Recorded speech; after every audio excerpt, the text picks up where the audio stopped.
আরে বাবু আর কেঁদো না তো, এক্ষুনি তোমার আম্মু চলে আসবে। বলে আমার সোনা বাবুটা, এই দেখো আমি চলে এসেছি, আর কান্না করো না। আরে আপু তুমি যাওয়ার পর থেকেও শুধু চকলেটের জন্য কান্নাকাটি করতেছে। তো ওকে একটা চকলেট কিনে দিলেই তো হতো। কিভাবে কিনবো, আমার কাছে তো টাকা নেই, আর এখানে আশেপাশে তো দোকানও নেই। আচ্ছা ঠিক আছে, ধরো ওকে, আমি চকলেট আনতেছি। মাম্মি অনেকগুলো চকলেট আনবে কিন্তু। বাবুর জন্য চকলেট কিনতে বাজারে যাব, কিন্তু তার আগে গাছ থেকে ফলগুলো পেড়ে নেই। এগুলো বিক্রি করে আজকে অনেকগুলো চকলেট কিনে নিয়ে আসবো।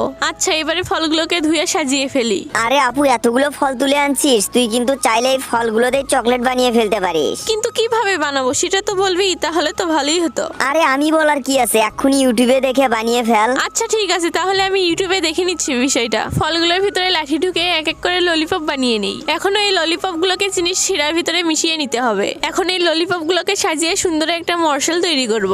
এই বাবু দেখ না, তোর জন্য অনেকগুলো চকলেট নিয়ে এসেছি।